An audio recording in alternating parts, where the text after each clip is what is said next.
Hi, I'm Bill, And I'm Sherri. and this is another BS production. And What is today it about? we're going to talk about consequences that get results. So, the first thing I want you to think about is your mindset around the word consequences. Do you think consequences work and they're positive, or do you think consequences don't work and they're negative? Well, you could look at it either way, couldn't you? Sometimes they're good, sometimes they're bad. Consequences sometimes are things you don't want or things you want. But do you think they drive behavior? What's your mindset around that? I think they do. I think what happens after you do something is just as important as what happens before. Well, George Bernard Shaw said nothing is worth doing unless the consequences may be serious. Do you think he meant they have to be negative? I don't know, but that dude looks awful smart in the picture, doesn't he? He looks intelligent. It's, yeah, it must be the white hair that makes you think that. Well, I think it's also he might have been involved in the coronavirus because he hadn't had a haircut in a while. Or shaved. Yes. So how do you get results? Behaviors drive results, right? Well, Yeah, that would mean if you could figure out how to encourage or influence the behavior, then you could figure out how to get the results that you want. exactly. So leaders, how might you create an environment where all employees believe that their behavior creates results? How could you do that? Something to think about. I know how you could do it. Go ahead, tell me. We're going to tell you that's what the whole presentation's about. Get on with it, sister. So, the first rule that I want you to keep in mind is to make sure everybody knows what's expected of them. And that means that you have very clear, specific communication around what that is. And so these are some ways that we set expectations at work, but just because we're talking about these things doesn't mean that they're done really well. So one of the things that we'll encourage you to do at the end of this training is to really look at these expectations that you're setting at work and making sure that they're really clear. Do you want to talk about some of these? Well, we can talk about some of them if you like. I was going to kind of talk about antecedents and then bring them in, but yeah, let's go back. So antecedents, we were going to talk about those. Those are things that happen before behavior. These are all antecedents in your work for the most part. Job descriptions, policies and procedures, training guides. A lot of times things are written, checklists are created, policies or procedures are created, but they evolve over time, right? Because people are smart and they figure out better, faster, cheaper ways to do things.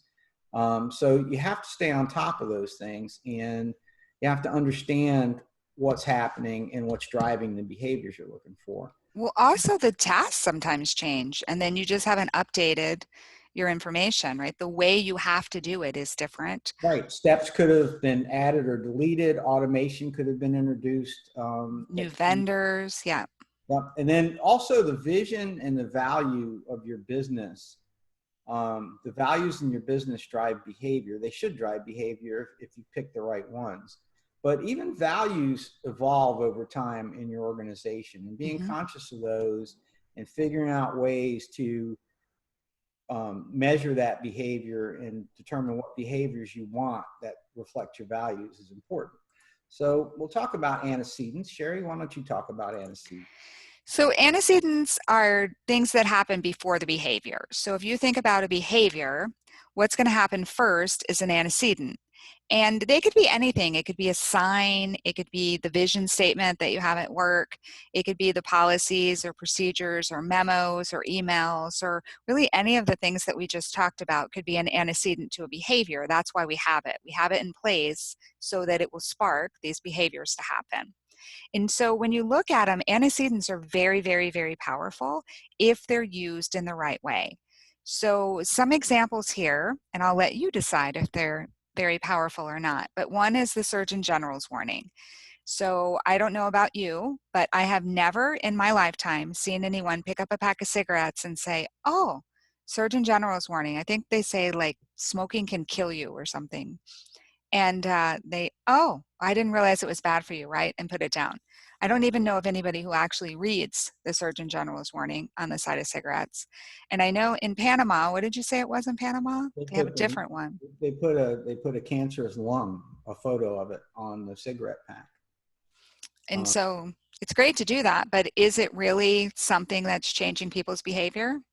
It can or it can't. Like, so for example, you could have a warning on a bottle of Clorox that says do not ingest, poison, right? Chances are that's going to be enough to deter somebody from drinking it. Of course, unless you're in the White House, they might want you to do that to kill the coronavirus. But Oh, stop.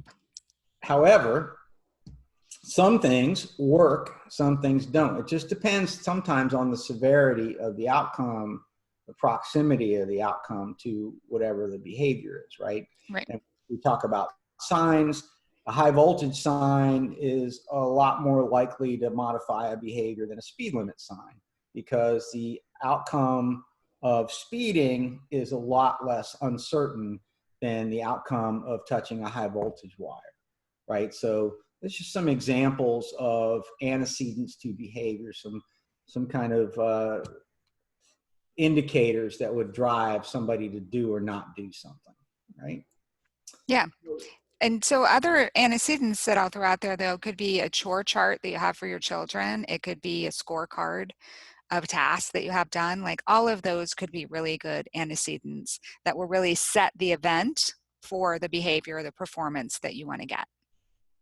And then you get consequences, right? You get the outcome of the behavior. And that consequence that from the behavior could either be something that reinforces it positively or negatively. So all consequences are going to be in these three categories. They're going to be positive or negative. They're going to be immediate or in the future, and they're going to be certain or uncertain. And if you want to drive behavior, they're going to need to be immediate and certain, right? If you want to increase behavior, they're going to be positive, immediate, and certain. And if you want to decrease behavior, they're going to be negative and immediate and certain. But if I take those examples that you just used and I look at the high voltage sign, how would you classify that? That is a negative and immediate and certain consequence for the most part. Or it could be positive, immediate and certain, if you look at it that it positively kept me from Touching it. touching that, right? Right. And so it worked. How about the speed limit sign? That's negative or positive, probably more negative, future, and uncertain. Right? And even if it was immediate, like let's say that it's negative, you immediately got pulled over, it still would have that uncertainty because there will be times where you speed where you may not get a ticket. Or And you may so, get a ticket in court, and chances are you probably sped away when you got pulled over. and even the Surgeon General's warning, right? Sometimes people read that and what do they say? I know an old lady who's 85 years old has been smoking every day, and she's still doing just fine. Right? Or I could get hit by a bus. Like, I don't know that smoking is going to kill me. And so it's not really a deterrent. On buses, though. So it has to be immediate and certain in order to drive behavior. So Bill likes to say, Think of life as a picnic, either positive, immediate, or certain, or negative, immediate, and certain behavior. Create reinforcements. Those consequences create reinforcements that stick. right. So if you want more of something, positive, immediate, and certain reinforcement is the way to go. If you want to stop something, negative and immediate and certain reinforcement is the way to go. And so that brings us to rule number 2. This is not rule number 2, but rule number 2 is going to be make sure that people know what the consequences are in advance. So now we can talk about your slide. You can go back. But you really want to make sure as you're thinking about what these consequences are and how you're going to positively or negatively reinforce the behavior, just make sure people know what those consequences are in advance, because that's going to help with the behavior piece. So if you think in terms of consequences, they do 4 things basically. They help you get something you want. They help you escape or avoid something you don't want. They help you, they give you something that you don't want, or you lose something that you have. Those are the outcomes of those consequences. So the first two, the first one, for example, is based on positive reinforcement. I do something and I get something I want. It may be a reward. It could be a bonus. It could be whatever it is. Praise doesn't always have to be, tangible. It could be, emotional. The second one is more about negative reinforcement. I'm going to change my behavior because I don't want to get a beating. I don't want to get a shock, whatever. I'm going to avoid or escape something I don't want. The third one is punishment, right? I want to avoid that, right? I want to avoid something that I really don't want, which is a beating. Or And a then the final, performance improvement plan. yes, and or performance improvement plan or a fine. And to lose something that you have, number 4 is more along the penalty side. I've got a fine. I've Lost your got job. I got suspended from school, those kind of things. Although some people may not view that as something negative, right? They do now because it's in-school suspension, so you have to stay at school while you're suspended. Well, that would be horrible. So if you look at this, I think it clearly shows, before Bill went ahead, that you want to make sure if you stop doing the positive behavior, you won't get the behavior that you want. It equals extinction. And if you stop doing the negative, then you can get the recovery, right? It'll go back to a positive reinforcement. Okay, you can go ahead now. Also, we should say this is from Aubrey Daniels, Bringing Out the Best in People, which was a great book. Great book. He's got a lot of good literature out there. I highly recommend. He's a great read, and it's easy and it's fun. Second rule, make sure people know the consequences in advance. They We need just to know, talked about that. yeah, what they're going to get. Yep. You talked about it. I didn't talk about it, so I'm talking about it now. So how do we give people feedback at work, Sherri? Well, I think that we give feedbacks in a lot of ways. So these are just some examples of things that people do often. Performance reviews, which hopefully they're not yearly, but you're giving people feedback on their performance on a daily or weekly basis. Reports could have feedback, measurements, scorecards. Even we said your customers' likes or don't likes or reviews that they give you. Meetings, direct communication, you can be giving feedback that way. You can give feedback through complaints or compliments or some kind of system, or you might be doing surveys. But these are all kind of measurements of how, or vehicles of how you're getting feedback at work. So some examples of how the ABC method works. Sherri, why don't you tell us about the seatbelt example? So this is my favorite story, so that's why I get to tell it. But I had a friend, and I think the seatbelt story really does a good job of telling you how specific you need to be in the behavior. So I had a friend that had 2 boys, and they were in middle school. And what she wanted is for them to get in the car and put on their seatbelt. And so what was happening now is they got in the car, and she would tell them to put on their seatbelt. And then she would tell them again and again, and she was kind of nagging them to do it. And she would finally turn around and yell at them to put their seatbelt on, and then they would do it. So she was frustrated that she had to tell them over and over before they would do the behavior. So they came up with this plan together. So they communicated it clearly. And she said, when you get in the car, I want you to put your seatbelt on. So what I want to do is if you get in the car and don't put your seatbelt on, then I'm going to ask you to get out, close the door, open the door, get back in, and put your seatbelt on. And the reason that's important is because she was making them do the behavior that she wanted them to have, right? What she wanted is when they opened the door and jumped in the car, she wanted to put the seatbelt on. So everybody agreed. Everyone was happy with that. And the next morning they got up and jumped in the car and no seatbelt. So she said, okay, get out. So, they rolled their eyes or whatever, but they got out, got back in, closed the door and put their seatbelt on. And so she dropped them off at school. Well, that afternoon, when she picked them up in car line with all of their friends around, they jumped in and didn't put the seatbelt on. And so what do you think she said? Well, you know what she said. What'd she say? Get out. Get out. Get Right? back in.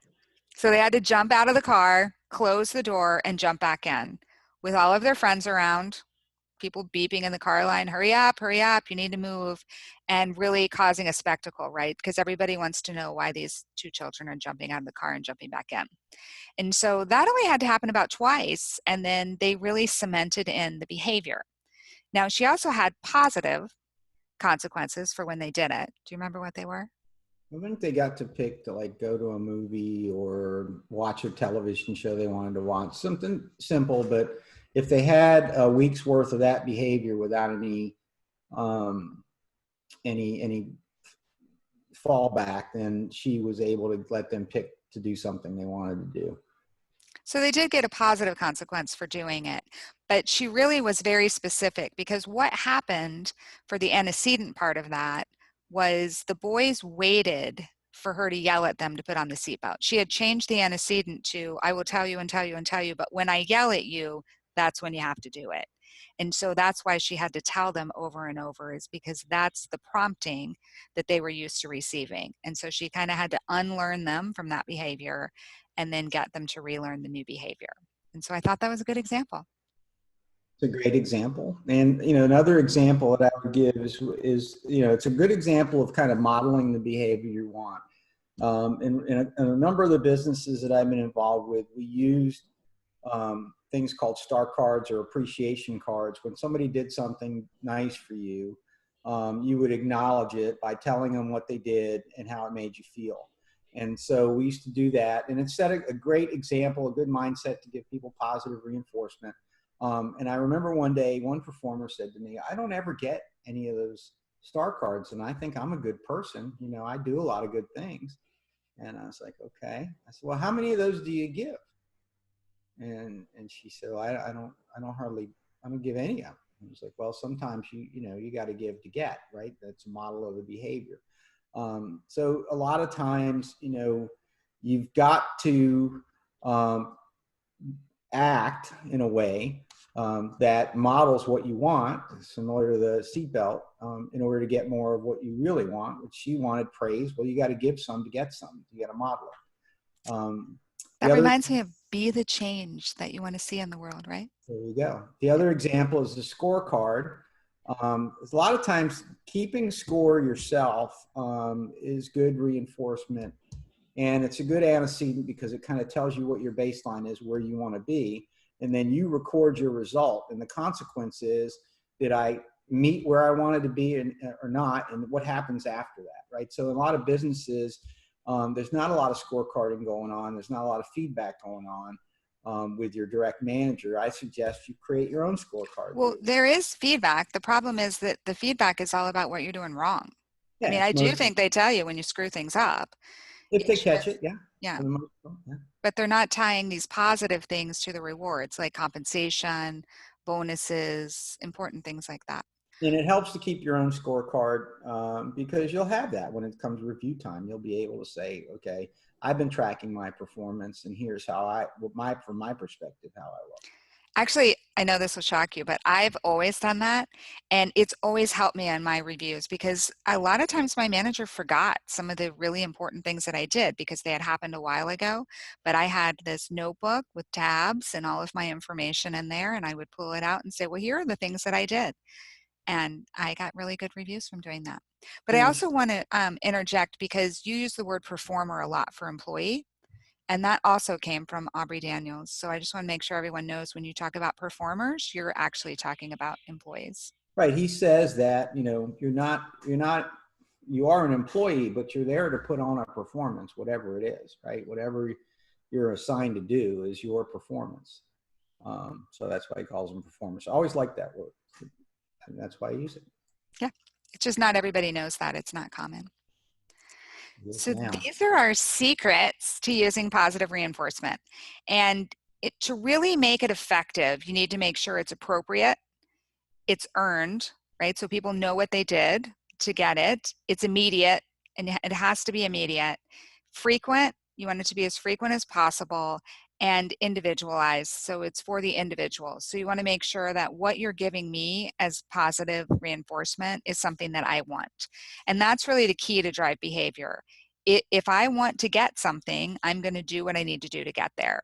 And so whether that's recognition, whether that's a promotion, whether that's more responsibility, whether that's working with a client that I love, whether it's getting off early, compensation, whatever it is, a lot of times you're giving these things to your employees anyway. If you tie them to performance, it'll make them that much more valuable to both the employee and your organization.